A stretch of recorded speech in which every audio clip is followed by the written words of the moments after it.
Hey everybody, welcome back to the channel. My name is Dom, this is Uplift Herbs, and this video was inspired by a comment.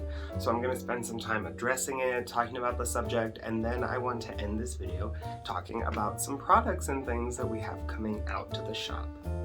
So first things first, thank you to this commenter here, Bing. They ask how to make Florida water, or if I have a recipe to make Florida water. And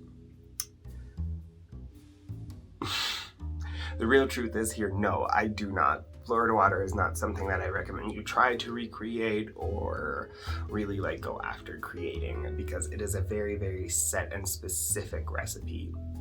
And if you want that smell, you should just buy the Florida water. You're gonna spend so much less money and so much less time, because the truth is that Florida water is made from a series of different botanical essential oil extractions that are all combined, and to do that on a small scale level would require a lot of investment and a lot of materials, a lot of knowledge and stuff that I'm gonna go ahead and assume no one else has the time for. So I'm going to show you how I make spiritual colognes with an alcohol base.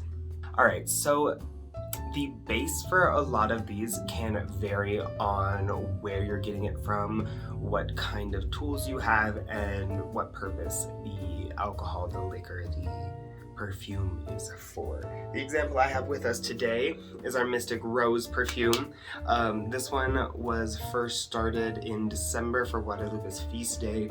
It is the signature perfume I make for her. I put it in water, I cleanse my hands with it and cleanse myself with it when I want to work with her. The purpose being, this perfume is designed to not only cleanse and remove negative residual energy that's going to interfere, but it's also designed to clear me and then realign me with her vibration, so that in using it I become connected to her, that no matter what work I go do moving forward, it is connected to her.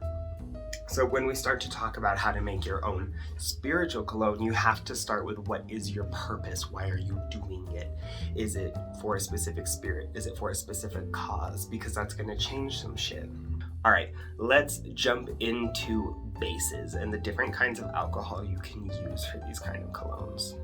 When it comes to alcohol bases for perfumes, you kind of have your selection and you can do whatever you want. There are some more common and some that you just kind of don't want to use. For example, I wouldn't really use tequila, at least not as the primary base for my perfume. Why? Tequila has its own smell. It has a very, very musky smell. You can't really take it out. It's really hard. You can get more refined tequila, but at that point you're paying a decent amount for alcohol, and unless it's super important to that spirit, man, tequila is not the way I would go. I think it is important to think about the source of that alcohol. Tequila coming from the agave plant will be quite significant to spirits who also have significance with the agave plant, spirits like Guadalupe and spirits like Santa Muerte. Which is why I speak from experience when I say I love the idea of using tequila in their perfumes, but as a secondary additive. And really the smart thing here is to use a base with a neutral smell, something that's not going to fuck with the other herbs and stuff you're putting in there and will dissipate quickly. Things like vodka or light rum. If you are coming at this from a tradition in the ATRs or anything like that, you might be more accustomed to using rum. I mean, logistically, logically, think about it, it makes sense. Where does sugarcane grow? Sugarcane becomes rum. Rum is the most popular alcohol on the island. Easy peasy lemon squeezy, therefore the spirits of that space, of that time, and of those people are going to prefer rum. So then use rum. I feel that if you are going to make something for a specific intent, if you are going to make a money attracting perfume, if you are going to make a purification perfume, that it's going to switch up what you use. The base that I most commonly use is just straight clear vodka, super refined. I get it in this big size from Costco. Can I say that online? I get it in this big size because it's just the most cost effective. It has no residual smell. and is a high enough alcohol content that it's actually pulling apart those herbs and pulling out the oils, pulling out the smells and the botanicals, the energy and the essences that we want. That's really the process that's happening here. So I can't show you step by step because all of mine are made and I don't plan on making any perfumes right now. But to get something like this going, start with your bottle. You can either get a single bottle, put all your ingredients in and let it steep for a few weeks, or you can get a series of smaller jars or bottles and kind of separate the botanicals into it. For example, this one has a lot of rose petal in it, so I could have done one jar all vodka and rose petal, right? I could have done another jar with vodka and the couple pieces of pine you see in there, so on with each of the individual ingredients. The benefits of doing that is you're going to get a lot more control over your smell, and you can kind of add a little bit of the rose if you need more, add the pine if it needs more, and really experiment with it. The con is you have to get a lot more shit. It's going to take a lot more alcohol to do that. It's going to take more jars, it's going to take more time, and it's going to take more space. Especially as we're talking about these spiritual colognes, a whole part of it is empowering it, giving it spiritual energy a boost, praying over it. And that's a lot more work to pray over like 17 different jars than it is to pray over one, depending. So really what you're weighing here is time, cost, and how much you want to put in, and having a very clear goal of what kind of perfume you are making really helps to alleviate all of this. So let's pretend we're going with the single bottle like I did here. So let me put this up close. You can see all the herbs floating around. There's some other stuff in there. When we are talking about alcohol, oil will not diffuse, essential oils especially. So you're gonna get little bubbles of essential oils floating at the top of your perfume and not actually blending with the alcohol and giving the whole thing a smell. Unless you use Everclear, which is basically the only 90 proof alcohol that's allowed for sale in most of the United States. So if you're outside of that, disregard, use whatever you have. An alcohol that is 90% and above, so 45 proof, I think. Anyway, an alcohol that's 90% or above will dissolve and break apart those oils, so you'll get more of a blend if you're using something like essential oils or something like a resin, whether it be copal, frankincense, amber, whatever. So make sure you're keeping these ingredients in mind. If you are using heavy barks, things like wood, cedar, cinnamon, you're also going to want a higher alcohol or a higher grade alcohol, if that makes sense. Essentially, the higher grade, the more smell it can draw out, the more it can break apart these other herbs. You put all your herbs in, you select your base, pour it in, fill it up, and then you're going to want to take this perfume and you're going to want to charge it. You're going to want to fill it with intention, whatever that might be. Most productive way it will be to just like bullet point, my intention is this, my intention is this, and then piecing together some ways you can either pray over that with something off the top of the head, if you write songs to make your prayers, if you just speak from the heart, go off.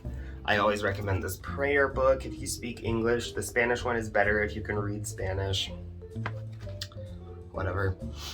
There's just a lot of different prayers in there, a lot of different situations, and this book in particular has been very helpful in me coming up with essentially formulas of prayers to get a desired result, because that's really what we're talking about here. And that's pretty much the basic steps of making an alcohol-based perfume. Select your base, select your intention, select your herbs, blend them together, and you're gonna wanna let this steep in a very dark place. You're gonna wanna either wrap it in a cloth or a blanket or a towel, or just keep it hidden in like a shelf or under a box somewhere. Sunlight can affect the alcohol. It can also affect the essential oils and things that we are trying to extract. They are very, very precious. Once you pray over it, wrap it in your cloth, and then while it's still in the cloth, once a day, twice a week, you get in there and you shake it. You're doing this to make sure that any herbs that fall to the bottom. If you are using resin, again, it will be a pain in the ass and you're gonna wanna shake the fuck out of that bottle. You shake it up, shake it up, shake it up, shake it up. And while you're shaking it, it is helpful if you like reinforce those intentions, like cleanse me and put me on the same vibration as Guadalupe. Cleanse me and put me on the same vibration as Guadalupe. Let me connect to her with ease. Let her presence be felt. You know, whatever intention you might have. If you have a special prayer or something you wrote for it, say it into here. You can even write the prayer out and name and label the bottle if that is better for you. This is really a blank canvas, and I would encourage you to play around and really try to blend smells and plants and things. A good way to start is making a perfume for your spirits like I have here. It's a very good way to understand some different parts of their spirit. You can invoke them and ask their guidance as you make it and discover a lot about them. It also is a very good way to like connect and do little crafts together. So all right, so that's that on the perfume. I'm gonna slide this boy over here. If you have more questions about that, feel free to drop them into the description. It is a very intuitive process and there are not a lot of ways to fuck this up, so don't feel too insecure about it. But if you need some more guidance, drop a question down there. I'm always responding to comments. Now, I would like to show you something I've been working on for a minute, and now that the full moon has kind of passed and they got their charge and their blessing and the light, I have some oils coming out. All right, so the first oil I want you to look at is the Mystic Rose blend. You can see a lot of citrus, a lot of rosemary, and some flowers in there. Similar to the Mystic Rose perfume, this is also made to cleanse and purify and align yourself, your spirit, your energy with Guadalupe, with this vibration of love, with this vibration of compassion and understanding. It's really like get on the train and ride it. That's what it is.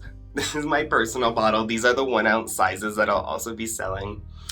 And first of all, perfect. This lasts me a minute depending on how I use it.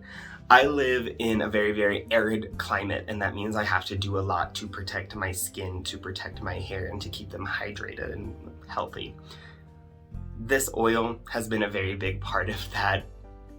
And just the overall journey I've had with my hair and with growing it out and following the guidance that I've been given, especially since quarantine started. My spirits were like, no more cutting your hair, you're growing the shit out, wave the braid, and so on.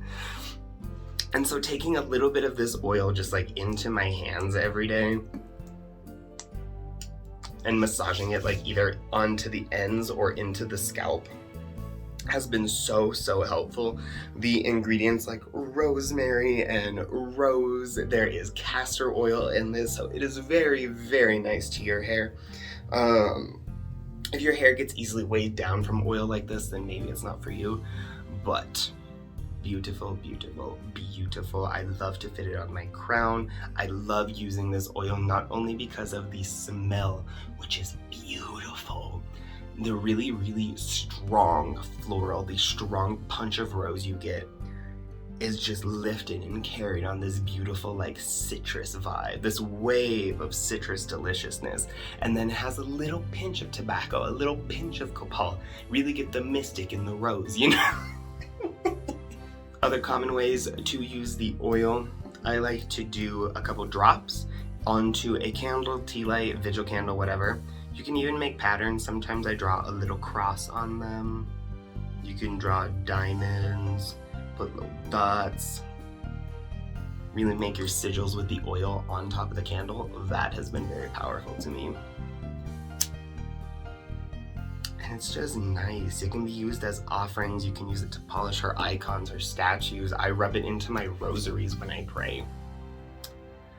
It's just so fucking nice. Oil perfume, alcohol perfume, they're so deeply ingrained in society, in purification, in spirituality. They just give such amazing effects. Everybody throughout history has had a cleansing process. The spirits, the high and holy courts, the celestial courts, those bitches like you to smell good. This bitch likes you to smell good. This bitch likes to smell good. If you have questions about the perfume on sale, or any of the other products and things we have tailored to the Mystic Rose, then head over to upliftherbs.com and check it out. You can send us an email at upliftherbs@gmail.com or just leave me a comment down below. Thanks so much for being here. Thanks for hanging out. I know this was a bit of a quick video. Thanks for being here. It's peace I offer you, and it is in peace I leave you. Have a wonderful day.